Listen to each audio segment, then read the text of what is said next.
মির্চির বিশেষ নিবেদন Times of পুরাণ।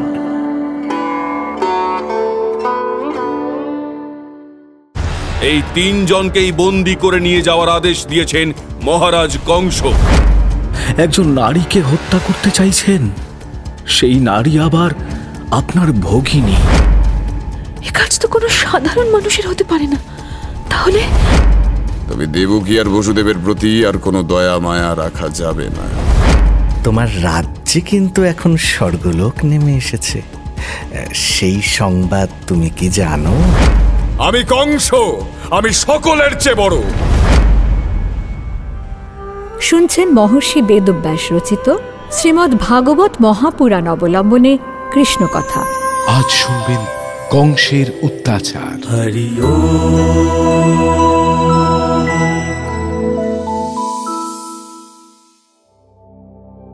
নববিবাহিত দেবকীকে তাঁর শ্বশুরালয়ে পৌঁছে দেবেন বলে নিজেই সারথীর আসনে বসেছেন কংস। আজ তাঁর সবচেয়ে আনন্দের দিন। কিন্তু কয়েক পা যেতে না যেতেই এ কোন দৈববাণী শুনলেন তিনি? বসুদেব আর দেবকীর অষ্টম সন্তান তাকে হত্যা করবে। তার মানে দেবকীর গর্ভ আসলে ঘাতক গর্ভ। দেবকী, তার স্নেহের পাত্রী দেবকী তার মৃত্যুর কারণ হয়ে উঠবেন? না না, দৈববাণী সত্য না মিথ্যা তা জানেন না কংস। মথুরার রাজ পুরোহিত, সে কথা বলতে পারলেন না।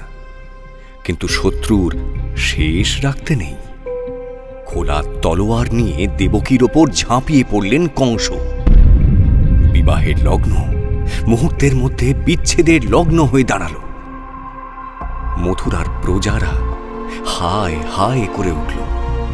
প্রাণ ভয়ে কাঁদতে কাঁদতে দুহাত জোর করে মিনতি করলেন দেবকী। আমাকে রক্ষা করুন ভ্রাতা, আমার প্রার্থনা শুনুন।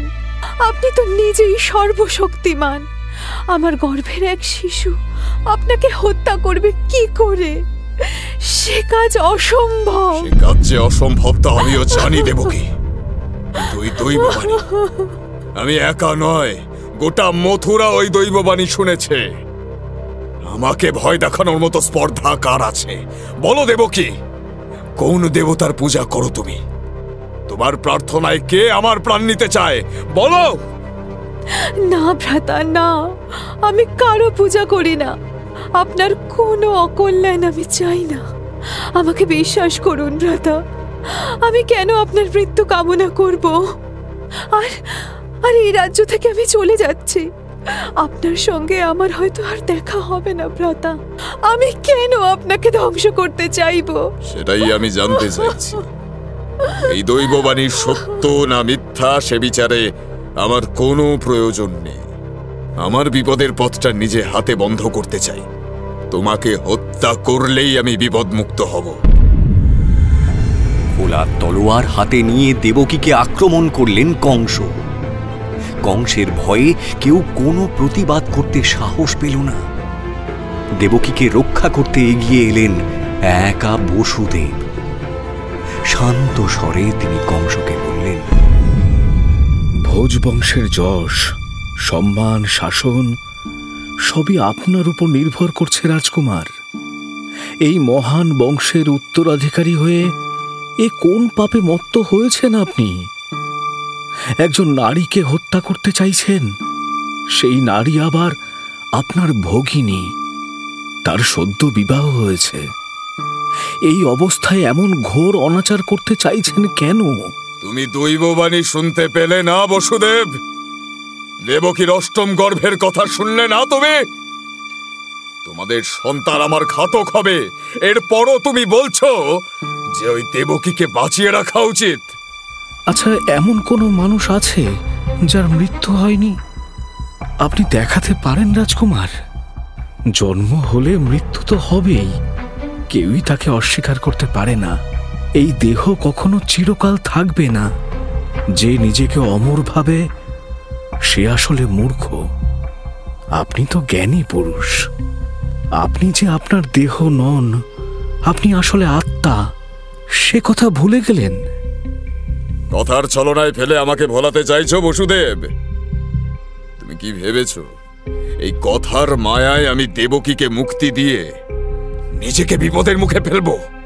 কখনো নয়, দেবকীকে মরতে হবেই। দেবকী এক নিষ্পাপ কিশোরী, ও আপনার মেয়ের মতো। তাকে কি করে হত্যা করবেন রাজকুমার? এ যে পাপ!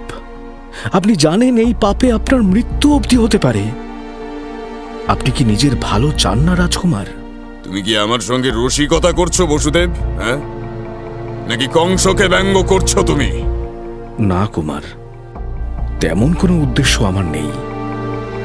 আমি শুধু বলতে চাই, যে নিজের মঙ্গল চায় সে অন্যের অমঙ্গলের কথা ভাবে কি করে? আপনি কতদিন বাঁচবেন, কিভাবে বাঁচবেন, সেসব আপনার কর্মফলের উপর নির্ভর করছে। মানুষ তার কর্মফলের দাস, সেই ফলের উপর তার ভবিষ্যৎ নির্ভর করে। এ তো আপনি জানেন কুমার। কংস কারো উপর নির্ভর করে না, নিজের ভাগ্য সে নিজে লেখে, কারো দয়ার উপর বাঁচে না সে। আপনি যে কাজ করবেন তাই আপনার ভাগ্য হয়ে ফিরে আসবে কুমার। আপনার কর্মই আপনার গতি ঠিক করে দেবে। মৃত্যুর পরে মানুষ এক নতুন দেহ পায়, সেই দেহে সে তার পুরনো কর্মফল ভোগ করে। কোনো কিছুই শাশ্বত নয় কুমার। আমি কংস, আমি সকলের চেয়ে বড়। আমি আমার ভাগ্য নিয়ন্ত্রণ করি, আমার মর্জির উপর অন্যের ভাগ্য নির্ভর করে। তুমি আমাকে বিভ্রান্ত করছো বসুদেব। কর্ম সকলের চেয়ে বড়। আপনি এমন কর্ম করুন যা আপনাকে অমর করে রাখবে। আপনার আচরণই আপনার পরিচয় কুমার। আচরণ সঠিক না হলে ঘোর বিপদ। ইহলোকে শত্রু এবং পরলোকে শঙ্কার হাত থেকে নিস্তার নেই। বুদ্ধি এবং বিবেচনায় বসুদেব সকলের সেরা। এই গুণের দিক দিয়ে যদু বংশে তার কোনো বিকল্প ছিল না। সেই বংশে তিনিই ছিলেন সবচেয়ে পবিত্র মানুষ, এমনকি দেবতাদেরও প্রিয় পাত্র তিনি। তার জন্মের সময় স্বর্গে দুন্দুভি বেজেছিল বলে বসুদেবের আরেক নাম আনক দুন্দুভি। রাগ আর ভয় কংসের বিচার বুদ্ধিকে ধ্বংস করে দিয়েছিল, আর বসুদেবের কাছে এটাই সুযোগ। তিনি জানেন শান্ত মাথায় বুদ্ধি দিয়ে তিনি যা বলবেন কংসকে তা মানতেই হবে। তা না হলে দেবকীকে কিছুতেই বাঁচাতে পারবেন না তিনি। আসলে বসুদেব খুব বড় একটা ঝুঁকি নিয়েছিলেন। দেবকীর সন্তান আসবে কিনা তার ঠিক নেই, অষ্টম সন্তান হবে কিনা তাও অনেক দূরের ব্যাপার। হয়তো তার আগেই কংসের মৃত্যু হল। সুতরাং তিনি ঠিক করলেন যে দৈববাণীর কথা পরে ভাববেন। স্বামী হিসেবে আগে তার কর্তব্য হল দেবকীকে রক্ষা করা। তাই কৌশলী বসুদেব এবার কংসকে বললেন, দৈববাণীর কথা যদি সত্যি বলে মনে করেন, তাহলেও দেবকীকে নিয়ে আপনার কোনো আশঙ্কা থাকার কথাই নয়। আশঙ্কা তার অষ্টম সন্তানকে নিয়ে। আমি প্রতিজ্ঞা করছি, আমার এবং দেবকীর সন্তানদের আমি আপনার হাতে তুলে দেব। কেঁদো না দেবকী, শান্ত হও। এছাড়া আমাদের আর কোনো উপায় নেই। যে প্রতিজ্ঞা করলে তার অর্থ জানো বসুদেব? নিজের সন্তানদের আমার হাতে তুলে দিতে পারবে? আমি স্বেচ্ছায় এই প্রতিজ্ঞা করছি। আমার প্রতিজ্ঞা অটল। কোনোভাবেই এই প্রতিজ্ঞা থেকে আমি সরে আসব না। আপনি নিশ্চিন্ত থাকুন কুমার। আমাদের সন্তানের উপর শুধু আপনার অধিকার থাকবে। আপনি আমাকে বিশ্বাস করুন। তুমি সঠিক কথাই বলেছ বসুদেব। তুমি অত্যন্ত বুদ্ধিমান এবং বিচক্ষণ পুরুষ, সে কথা আমি জানি। তাই তোমাকে অবিশ্বাস করতে পারছি না। কিন্তু তোমায় বিশ্বাস করব কি করে? এ তো আমার জীবন মরণের ব্যাপার। উপায় তো আপনার হাতেই রইল। আমি যদি না দিই আপনি নিজে গিয়ে কেড়ে আনবেন। আপনার তো অসীম ক্ষমতা, আমি আপনাকে আটকাতে পারবো না কুমার। তা ঠিক। বেশ, তোমার কথায় আমি দেবকীকে হত্যা করব না, কিন্তু তাকে স্বাধীনভাবে থাকতেও দেব না। শোনো বসুদেব, যতদিন না তোমাদের অষ্টম সন্তান জন্ম নিচ্ছে ততদিন তোমাদের চারিদিকে সতর্ক পাহারা থাকবে।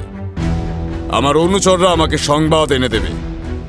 দ্বারপাল, দেবকী আর বসুদেবের গৃহের সামনে পাহারা বসাও, ওদের গৃহ বন্দী করো। যথা আজ্ঞা কুমার, তাই হবে। কংস জানতেন যে বসুদেব কখনো মিথ্যে কথা বলেন না, তাই তাকে বিশ্বাস করেছিলেন তিনি। তাছাড়া তার দুর্ধর্ষ রক্ষীদের চোখের সামনে থেকে একজন শিশুকেও বাঁচাতে পারবে না বসুদেব, এ বিশ্বাসও তার ছিল।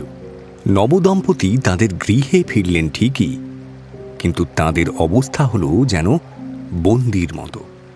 আশেপাশে প্রবল পাহারা, একটুও স্বাধীনতা নেই তাদের। যে কোনো সময়ে ধেয়ে আসতে পারে মৃত্যু। কংসের পিতা মহারাজ উগ্রসেন এই অন্যায়কে মেনে নিলেন ঋষিবর? না, উগ্রসেন মেনে নেননি। তার পুত্রের এই নিষ্ঠুর আচরণের কথা শুনে যথেষ্ট প্রতিবাদ করেছিলেন তিনি। এমনকি দেবকীকে মুক্তি দেওয়ার আদেশও দিয়েছিলেন, কিন্তু কংস সে কথা শোনেননি। প্রচণ্ড রাগে নিজের পিতাকে কারাগারে বন্দী করলেন কংস। তাঁর এই চূড়ান্ত নিষ্ঠুরতা দেখে মথুরা নগরীর কেউ আর কোনো প্রতিবাদ করবার সাহস পেল না। উগ্রসেনকে সরিয়ে কংস নিজে এবার রাজা হয়ে বসলেন। বাইরে থেকে কোনো সাধু বা ব্রাহ্মণরা আর মথুরায় আসতে পারবেন না, এই মর্মে নিষেধাজ্ঞা জারি হল। সমগ্র মথুরা জুড়ে শুধু অত্যাচার আর ভয়। দেবকীর সঙ্গেই কি বাসুদেবের প্রথম বিবাহ হয়েছিল আচার্যদেব? না রাজন, এর আগে রোহিণীর সঙ্গে বিবাহ হয়েছিল তার। তিনিও যশস্বিনী, তবে দেবকী ছিলেন সব দিক থেকে অনন্যা। তার মতো এত পবিত্র নারী আর কেউ ছিলেন না। দেবকীর শরীরে সকল দেবতা বিরাজ করতেন। তার গর্ভও সুতরাং দেবগর্ভ। তার সন্তানরাও সকলেই দেবলোকের অধিবাসী। যথাসময়ে দেবকী এক পুত্র সন্তান প্রসব করলেন। সেই পুত্রের অপূর্ব মুখ, অপূর্ব তার রং, চোখে কি অদ্ভুত দ্যুতি। পুত্রের মুখ দেখে দেবকীর আনন্দের সীমা রইল না। উচ্ছল কণ্ঠে তিনি বসুদেবকে বললেন, শিশুটিকে কি অপূর্ব দেখতে দেখুন। সদ্যজাত শিশু তো অনেক দেখেছি, কিন্তু এমন অবাক করা রূপ এর আগে কখনো দেখিনি। নিজের সন্তান তো এর আকর্ষণই আলাদা। দেবকী, এই শিশুর সবকিছু এখন তোমার কাছে আশ্চর্য বলে মনে হচ্ছে। তোমার চোখে যে মায়ার কাজল পরা আছে। আচ্ছা, এই পুত্রকে দেখে আপনার আনন্দ হচ্ছে না? এই পুত্রের নাম রাখলাম কীর্তিমান। কিন্তু আসল সত্যিটা কি জানো দেবকী? তার কোনো কীর্তি দেখানোর মতো সুযোগই পাবে না। এমন কথা বলবেন না, দোহাই আপনার। আপনি এর পিতা হয়ে একে অভিশাপ দিচ্ছেন। না দেবকী, আমি অভিশাপ দিইনি, শুধু সেই অনিবার্য সত্যের কথা তোমাকে মনে করিয়ে দিলাম মাত্র। আমাদের এই শিশুটি আর আমাদের কোলে থাকবে না। একে এখনই কংসের কাছে দিয়ে আসতে হবে। না, এ অসম্ভব। আপনাকে আমি কিছুতেই এ কাজ করতে দেব না। এই দুধের শিশুকে ওই রাক্ষসের হাতে তুলে দেবেন আপনি। আপনার সন্তানের মৃত্যু নিজে চোখে দেখতে পারবেন না। না, এ আমি হতে দেব না। কিছুতেই না। আমি এর মা, একে আমি রক্ষা করব। অধৈর্য হয়েও না দেবকী, আমার প্রতিশ্রুতি আমাকে রক্ষা করতেই হবে। এই শিশুটিকে আমার হাতে তুলে দাও। কি? এই শিশুর প্রাণের চেয়ে আপনার প্রতিশ্রুতির দাম বেশি? এ তো আপনার সন্তান, এর প্রতি এত নিষ্ঠুর হচ্ছেন কেন? কেন কেন? শান্ত হও, শান্ত হও দেবকী। আমাদের চারিদিকে পাহারা আছে।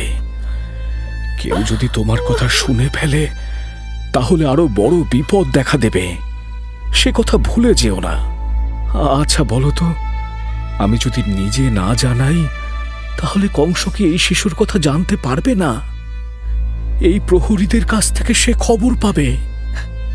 তখন তাহলে আমার সব সন্তানই তো এই রাক্ষসের হাতে পড়ে শেষ হয়ে যাবে। সন্তানের মা হয়েও আমার কোল সেই শূন্যই থেকে যাবে। কংসের কাছে এমন প্রতিশ্রুতি আপনি কেন দিলেন? না হলে যে তোমাকে বাঁচানো যেত না দেবকী। সেদিনই ওই রথের উপর তোমাকে শেষ করে ফেলতো কংস। সে কথা কি তুমি ভুলে গিয়েছ? কংসের হাতে সেদিন মরে যাওয়াই অনেক ভালো ছিল। আবার এইভাবে বেঁচে থাকাটা যে কি কঠিন যন্ত্রণা তা আপনি বুঝতে পারবেন না। যদি বুঝতেন তাহলে আমাদের সন্তানকে এইভাবে মৃত্যুর মুখে ঠেলে দিতেন না। না দেবকী, তোমার এবং আমার বেঁচে থাকাটা খুব প্রয়োজন। আমাদের দুজনের মধ্যে কেউ একজন মারা গেলে সেই মহেন্দ্রক্ষণ আসবে কি করে? তোমার অষ্টম গর্ভ, আমাদের অষ্টম সন্তান, তাকে যে এই পৃথিবীতে আনতেই হবে। ওই দৈববাণীর কথায় আপনি বিশ্বাস করেছেন? কেন, তুমি করনি? কি জানি, বড় ভয় হয়। কেমন যেন স্বপ্নের মতো মনে হয়। এই ঘটনা কি সত্যিই সম্ভব? কংসের মতো এক অত্যাচারী অসুরের সত্যি বিনাশ ঘটবে? আমার গর্ভের সন্তান সেই অসম্ভব কাণ্ডটা ঘটাতে পারবে? এমনটা কি সত্যিই হতে পারে? কি পারে আর কি পারে না তা নিশ্চিত করে কে বলবে বলো? তোমার প্রশ্নের উত্তর কালের গর্ভে লুকিয়ে আছে দেবকী। আপাতত প্রতীক্ষা করে যাওয়া ছাড়া আর কোনো উপায় নেই আমাদের। কিন্তু কিন্তু কে সে? এই চরম অত্যাচারী পাষণ্ডকে দণ্ড দেওয়ার মতো এত শক্তি কার হবে? এ কাজ তো কোনো সাধারণ মানুষের হতে পারে না। তাহলে তাহলে না দেবকী, সাধারণ নয়। সেই অসীম অনন্তের পদধ্বনি তুমি কি শুনতে পাচ্ছ না? আমি পাচ্ছি দেবকী। শোনো, আমার হৃদয়ে কান রেখে শোনো। শুনতে পাচ্ছ রাজকুমারী? হে প্রভু, হে অবিনশ্বর, হে অন্তর্যামী, এও কি সম্ভব? কৃপা করুন প্রভু, কৃপা করুন। ধৈর্য ধরো দেবকী, ধৈর্য ধরো। দাও, শিশুটিকে আমার কোলে দাও। এখনই কংসের কাছে না গেলে সেই দুষ্ট এবার না জানি কি তাণ্ডব শুরু করে দেবে। নবজাতককে কোলে নিয়ে এবার কংসের প্রাসাদের দিকে চলতে লাগলেন বসুদেব। পথের মধ্যে যারা তাকে দেখল, মনের দুঃখে তারা সকলেই হাহাকার করতে লাগল। মথুরার নারীরা নিজেদের সন্তান বিচ্ছেদের মতো শোক করতে লাগল। সে সব দিকে ফিরেও দেখল না বসুদেব। তার এখন এত দুর্বল হয়ে পড়লে চলবে না। বুকে পাথর রেখে চলেছেন তিনি। তার ভেতরে যে কি ঝড় বয়ে চলেছে তা তাকে দেখে কেউ কল্পনাও করতে পারবে না। সত্য রক্ষার কঠিন কর্তব্যের তাগিদে কংসের সামনে এসে দাঁড়ালেন বসুদেব। সেই দুধের শিশুটি তখন পিতার কোলে নিশ্চিন্তে ঘুমিয়ে আছে। দেবকীর প্রথম সন্তানকে আপনার কাছে নিয়ে এলাম মহারাজ কংস। আপনাকে কথা দিয়েছিলাম আমি, আজ সেই সত্য রক্ষা করছি। এই নিন, এই নবজাতকের উপর শুধু আপনারই অধিকার। নিন। তুমি সত্যবাদী বসুদেব। তোমাকে বিশ্বাস করেই সেদিন দেবকীকে হত্যা করিনি আমি। তুমি প্রতিজ্ঞা পালন করতে জানো। তোমার এই আচরণে আমি প্রসন্ন হয়েছি কুমার। এখন আমাকে বিদায় দিন মহারাজ। নিজের সন্তানের কোনো ক্ষতি আমি স্বচক্ষে দেখতে পারবো না। ভয় পেও না বসুদেব, এই শিশুটি আমার শত্রু নয়। দৈববাণী অনুসারে দেবকীর অষ্টম গর্ভই আমার বিনাশের কারণ। তাহলে একে কেন দণ্ড দেব? শিশুটিকে তুমি ঘরে নিয়ে যাও বসুদেব, এর থেকে আমার কোনো আশঙ্কা নেই।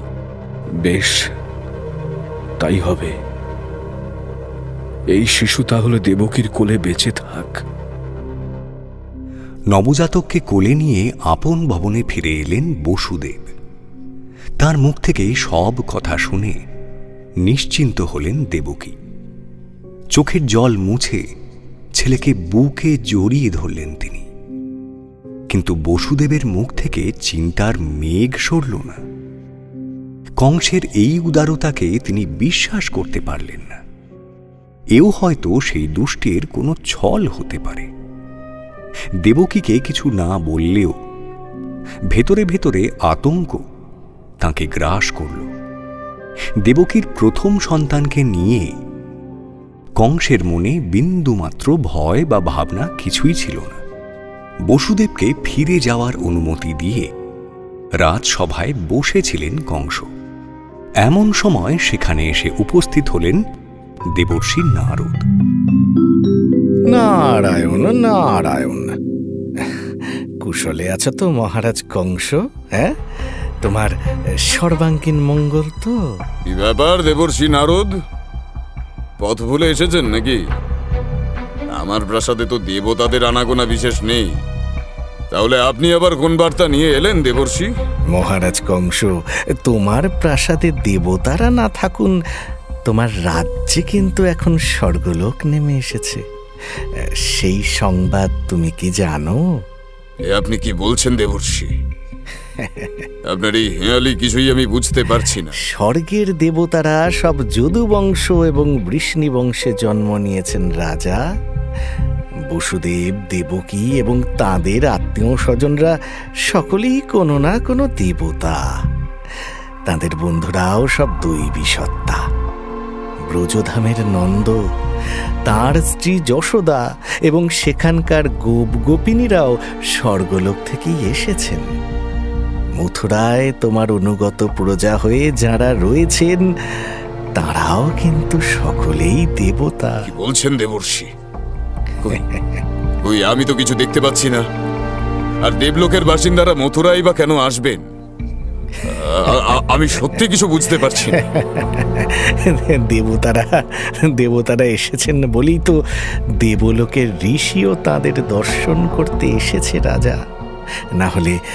না হলে আমি বা তোমার প্রাসাদে কেন আসব?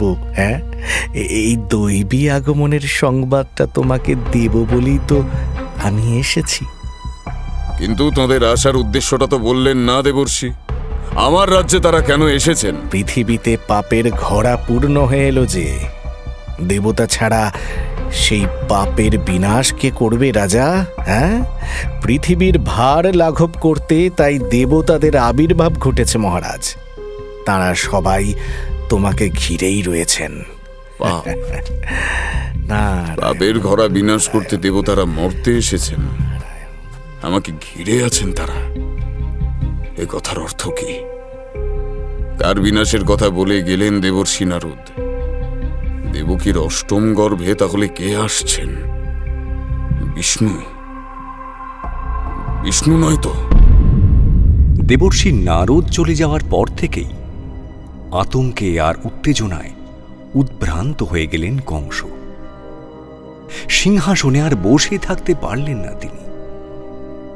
নিজের ঘরে এসে অধীর হয়ে ভাবতে লাগলেন।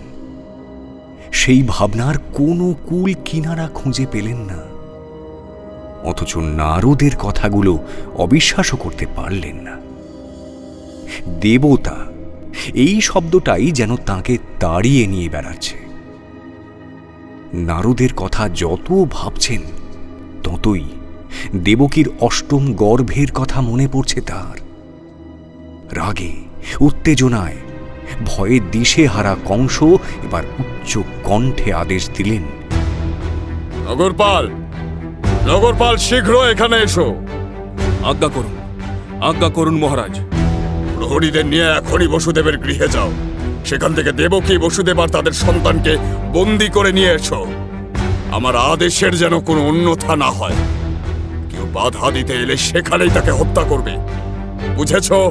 তাই হবে মহারাজ, আপনি নিশ্চিন্তে থাকুন।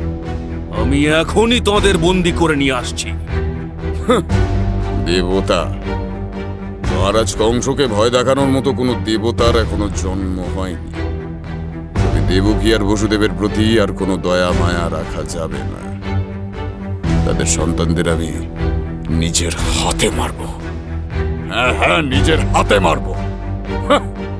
দেবতা? কংসের আদেশে অসংখ্য প্রহরী নিয়ে বসুদেবের দরজার সামনে এসে দাঁড়ালো নগরপাল। সসম্ভ্রমে বসুদেবকে সে বলল, ঋষি কুমার বসুদেব, রাজকুমারী দেবকী এবং আপনাদের সন্তান, এই 3 জনকেই বন্দী করে নিয়ে যাওয়ার আদেশ দিয়েছেন মহারাজ কংস। আসুন, আপনারা আমার সঙ্গে আসুন। আমাদের বন্দী করতে এসেছেন? কিন্তু কেন? আমার শিশুপুত্রকে তো মুক্তি দিয়ে দিয়েছেন মহারাজ। সেই কথা তো তিনি নিজে বলেছেন। আমার ওপর যা আদেশ আছে আমি সেই আদেশের পালন করছি মাত্র। এর বেশি কিছু আমার জানা নেই রাজকুমারী। প্রতিবাদ করো না দেবকী, তাতে কোনো লাভ হবে না। এমন কিছু একটা ঘটবে এ কথা আমি আগেই আন্দাজ করেছিলাম। চলো, এটাই আমাদের নিয়তি। কংসের এই আকস্মিক আদেশের কোনো কারণ বুঝতে পারলেন না দেবকী। বসুদেবের হাত ধরে শিশুপুত্রকে কোলে নিয়ে নগরপালের সঙ্গে চললেন বন্দিনী রাজকন্যা। মহারাজ কংসের আদেশে প্রহরীরা তাদের এক অন্ধ কূপে নিয়ে এলো। বসুদেব আর দেবকীর পায়ে শিকল পরিয়ে সেই অন্ধকার কারাগারে বন্দী করল তারা। দেবকীর সমস্ত প্রতিরোধ সত্ত্বেও তার কোল থেকে সেই শিশুটিকে কেড়ে নিয়ে প্রহরীরা এবার কংসের কাছে চলে গেল। প্রবল দুঃখে আর হতাশায় সেই অন্ধকূপের মাটিতে আছড়ে পড়ে মূর্ছা গেলেন দেবকী।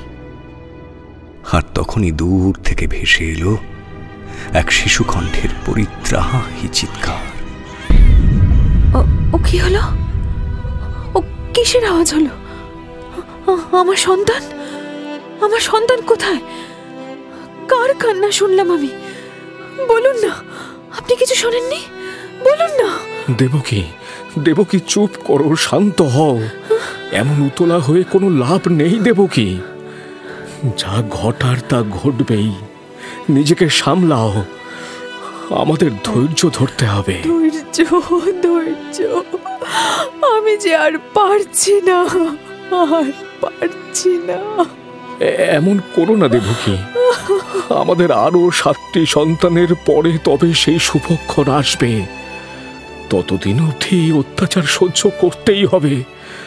আর কোনো পথ নেই দেবকী। কংসের সেই অন্ধকূপে দিনের আলো অতি সামান্য ঢোকে। দিন রাত রক্তচক্ষু প্রহরীরা তার আশেপাশে সজাগ হয়ে আছে।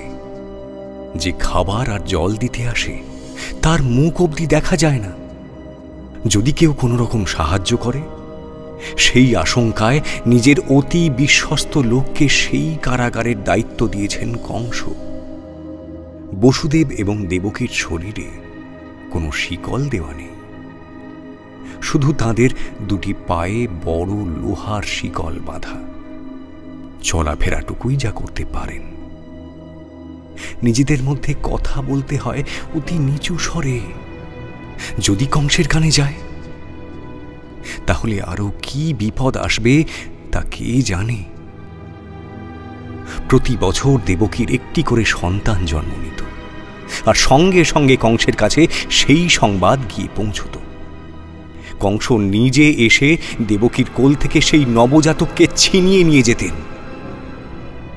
তার মনে একটাই ভয়, এই সন্তানই হয়তো বিষ্ণুর অবতার।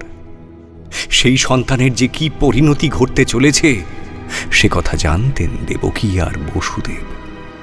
নিঃশব্দে দেখে যাওয়া ছাড়া তাদের আর কোনো উপায় ছিল না।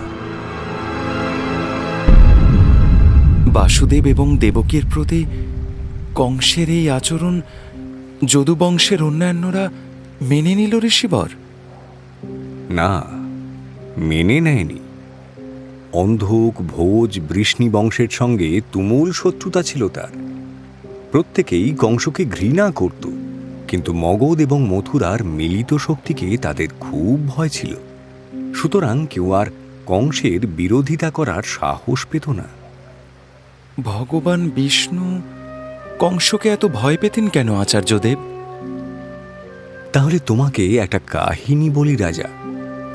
কংস নিজের পুনর্জন্মের কথা জানতেন।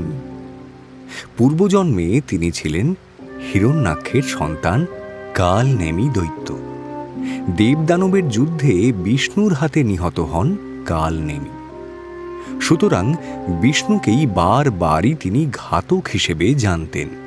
তাই কংস হয়ে জন্মানোর পরেও বিষ্ণুই হলেন তার প্রধান শত্রু। বিষ্ণু যে তাকে মারবেন একথা বিশ্বাস করতেন কংস?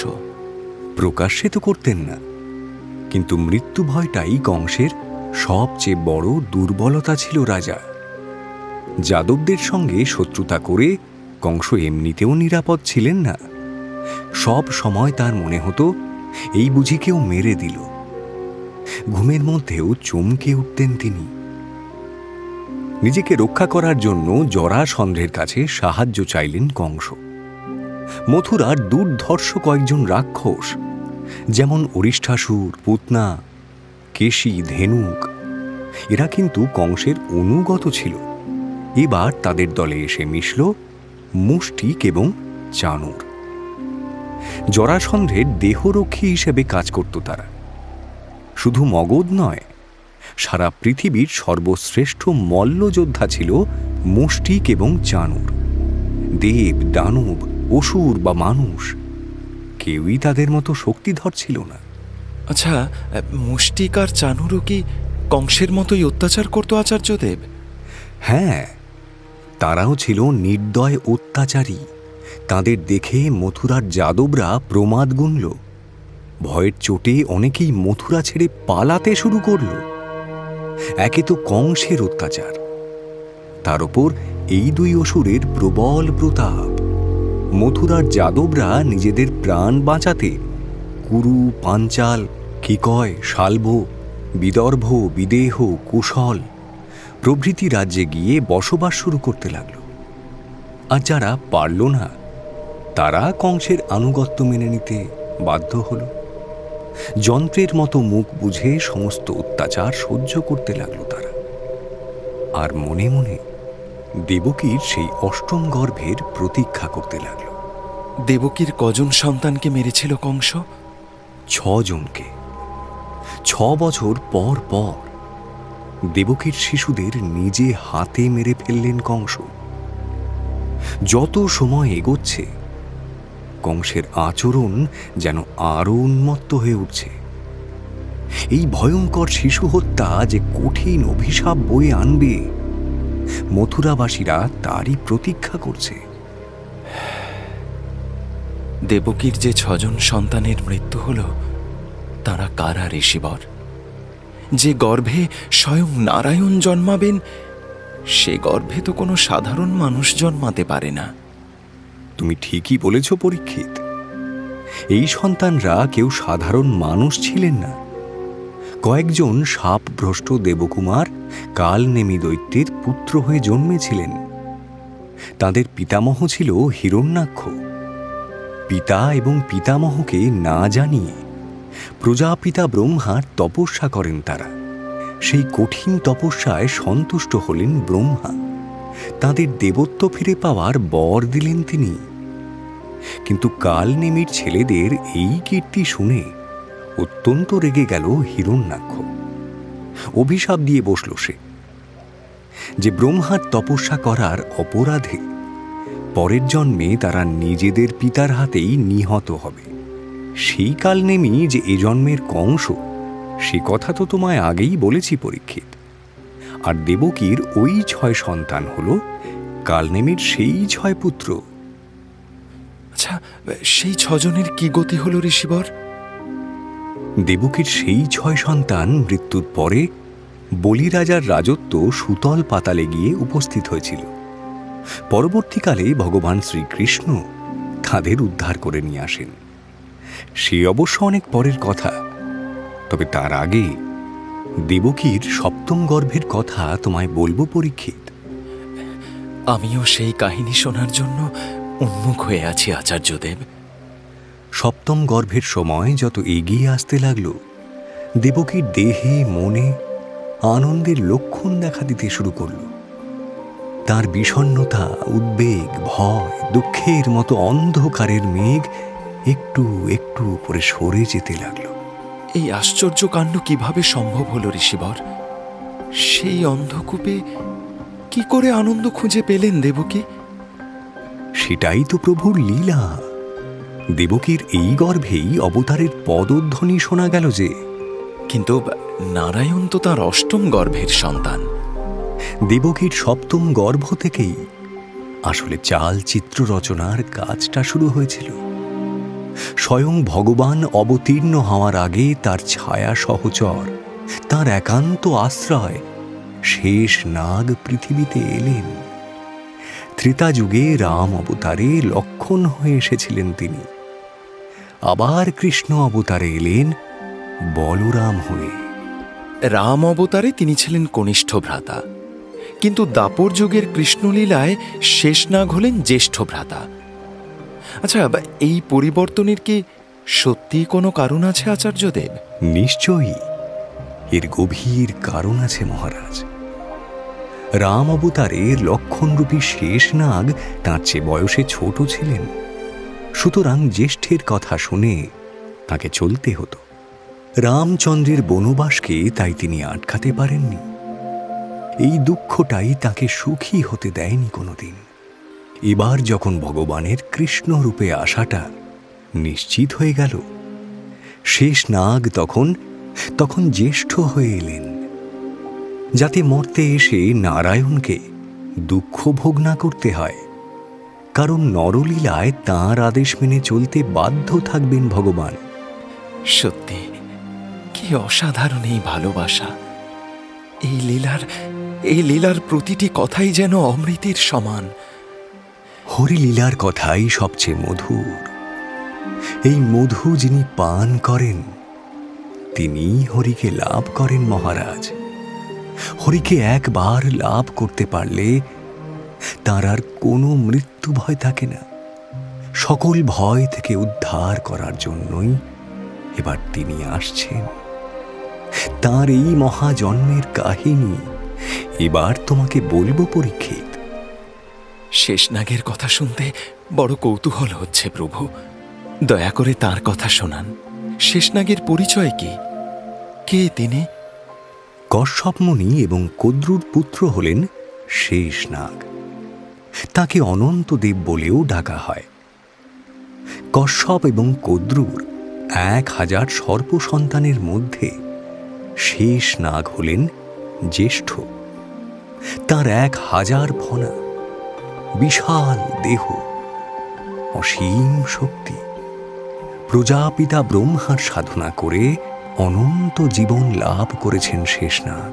ক্ষীর সাগরে শ্রীহরি যখন যোগ নিদ্রায় মগ্ন থাকেন, তখন শেষনাগই তাকে আশ্রয় দেন। শেষনাগের কুণ্ডলী হয়ে থাকা শরীরের উপর শুয়ে থাকেন নারায়ণ।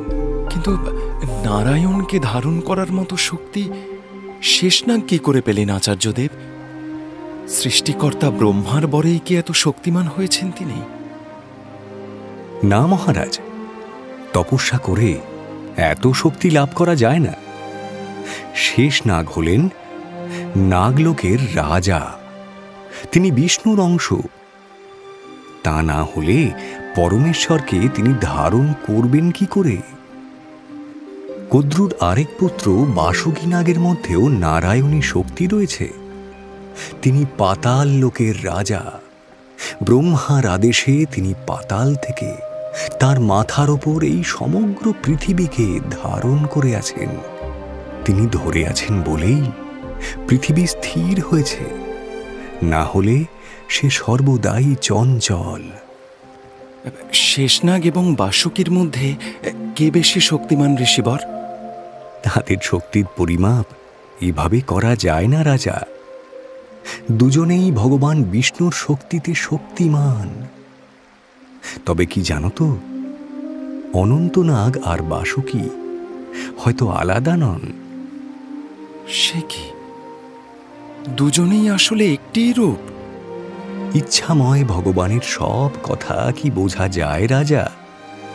অনন্তনাগ যখন পাতালে থাকেন তখন তিনিই হয়তো বাসুকী, কে জানে। শ্রীহরির জ্যেষ্ঠ হয়ে যিনি জন্ম নিলেন, সেই মহাপ্রাণ সম্পর্কে দয়া করে আরো কিছু বলুন আচার্যদেব। শেষ নাগ যখন কুণ্ডলী অবস্থায় থাকেন তখন সৃষ্টিও লোপ পায়। সব তখন নিশ্চল, আকারহীন। স্থান এবং সময় বলে কিছু থাকে না। আবার তিনি যখন একটু একটু করে ফনা বিস্তার করে নিজেকে ছড়িয়ে দেন তখন সৃষ্টির উদ্ভব হয়। সুতরাং তিনি স্বয়ং সৃষ্টি, স্থিতি এবং লয়ের প্রতীক। সেই অশেষ শক্তি সম্পন্ন শেষ নাগ এবার অবতার হয়ে দেবকীর গর্ভে এসে প্রবেশ করলেন। তারপর অনন্ত নাগ হলেন আনন্দ স্বরূপ। তার কাছে এলে সমস্ত দুঃখ দূর হয়ে যায়। সুতরাং সপ্তমবার গর্ভবতী হওয়ার সঙ্গে সঙ্গে দেবকীর মধ্যেও উৎফুল্ল ভাব দেখা দিল। তার মুখে এখন যেন দিব্য ছটা খেলে যাচ্ছে। ক্রমশ শান্ত হচ্ছেন দেবকী। বাইরে থেকে দেখতে গেলে আনন্দের কোনো কারণ কোথাও নেই। প্রতি পদে যন্ত্রণা তাদের কুড়ে কুড়ে খাচ্ছে। তবুও দেবকী এমন উৎফুল্ল হয়ে উঠলেন কেন? বসুদেব সে কথা বুঝতে পারলেন না। দেবকী নিজেও সে কথা জানেন না। কিন্তু বসুদেব অনুমানে বুঝলেন যে শুভ সময়ের আর দেরি নেই। যার আগমনের জন্য তারা অপেক্ষা করছেন, এবার তিনি আসছেন। আরও সতর্ক হয়ে রইলেন বসুদেব। দেবকীকে আরও আগলে রইলেন তিনি। এমন করেই বেশ কয়েকটা দিন চলে গেল।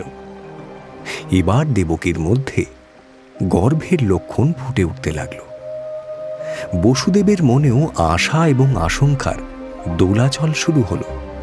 স্বামীর মুখে চিন্তার রেখা দেখে দেবকী তাকে বললেন, শোনো, আর আমাদের কোনো ভয় নেই, আর কোনো ভাবনা নেই। ভেতরে ভেতরে অদ্ভুত শান্তি অনুভব করছি। নিশ্চয়ই নিশ্চয়ই এবার অলৌকিক কিছু ঘটবে। আস্তে দেবকী, আস্তে। এই কথা যদি কেউ শুনতে পায় তাহলে আর রক্ষা থাকবে না। তুমি সপ্তমবার গর্ভবতী, আর মাত্র একটি গর্ভ বাকি। কংস এবার আরো বেশি নিষ্ঠুর হয়ে উঠবে। তোমার যদি কোনো ক্ষতি করে দেয়। না না না দেবকী, আমার কোনো ক্ষতি করতে পারবে না কংস। এই আমি বেশ বুঝতে পারছি। ভেতরে ভেতরে এত শক্তি, এত সাহস কি করে খুঁজে পাচ্ছি আমি নিজেই জানি না। নিজেকে নিজে চিনতে পারছি না। তাহলে কি একটা গর্ভ আগেই? চুপ চুপ চুপ দেবকী, আর একটাও কথা বলো না।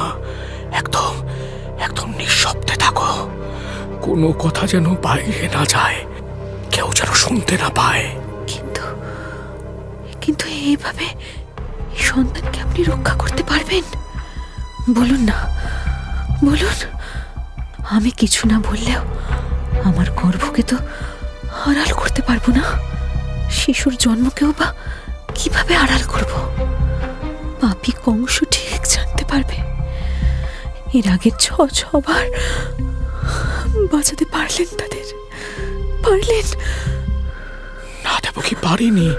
তবে তবে এবার কিছু একটা হবে দেবকী। আমার মন বলছে কি হবে জানি না, কিন্তু কিন্তু এবার আর সবকিছু ঠিক আগের মতো নেই দেবকী। হ্যাঁ, আমার তাই বিশ্বাস। কিন্তু চুপ চুপ, একদম চুপ। এদিকে কেউ আসছে। সাবধান!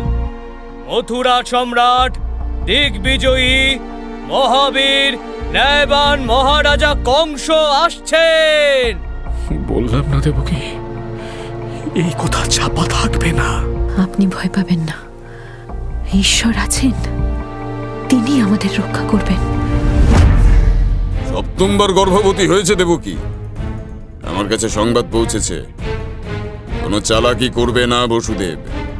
কংসকে ফাঁকি দিতে চাওয়ার ফল কি হবে তুমি খুব ভালো করেই জানো। আজ অব্দি আপনাকে আমি ফাঁকি দিইনি মহারাজ। তা দাওনি, তবে দেবতারা এসে যদি কোনো অঘটন ঘটাতে চায় তাহলে তার দায় কিন্তু তোমাদের বইতে হবে। সে কথাটা মনে রেখো বসুদেব। আমরা অতি সামান্য মানুষ, আমাদের কাছে দেবতারা আসবেন কেন? এত ভাগ্য আমাদের নেই মহারাজ। আপনি নিশ্চিন্ত থাকুন।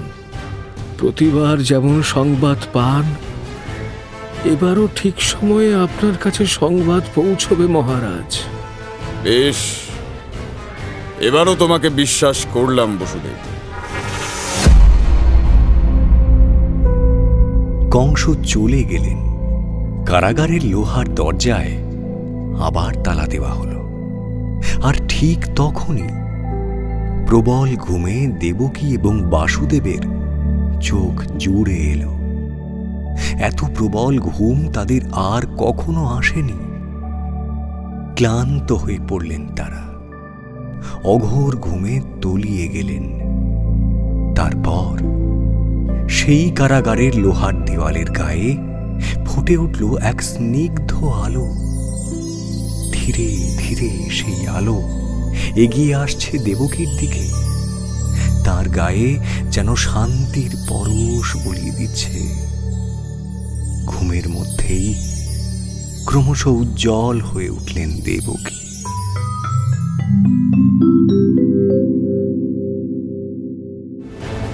বৈকুণ্ঠে নারায়ণের আদেশে তার সামনে এসে দাঁড়ালেন যোগমায়া। এদিকে কংসের কারাগারে দেবকীর সপ্তম গর্ভ কোন জাদু বলে শূন্যে মিলিয়ে গেল। বসুদেব আর দেবকী বিস্ময়ে স্তব্ধ। প্রবল রাগে এবং অবিশ্বাসে ফেটে পড়লেন কংস। তারপর সেই কাহিনী নিয়েই ফিরছি আগামী পর্বে। শুনলেন মহর্ষি বেদব্যাস রচিত শ্রীমদ্ ভাগবত মহাপুরাণ অবলম্বনে কৃষ্ণ কথা। মুখ্য ভূমিকায় সুখদেব, শুভজিৎ চ্যাটার্জি, পরীক্ষিত, স্পন্দন দাস, দেবকী, মেহুলি সরকার, কংস, ব্রতদীপ মুখার্জি, বসুদেব, মলয় দেবনাথ, নগরপাল, জয় মহাপাত্র, নারদ, সোমক রায়, প্রহরী, অভিক ঘোষাল। নাট্যরূপ মহুয়া ব্যানার্জি। শব্দগ্রহণ ও আবহ সত্যজিৎ সেন। শব্দ পরিকল্পনা ও মিশ্রণ সব্যসাচী মুখার্জি। পরিচালনায় শাওলি মজুমদার। সৃজনশীল পরিচালনা ইন্দ্রাণী চক্রবর্তী। প্রযোজনা প্যাস্টেল এন্টারটেইনমেন্ট।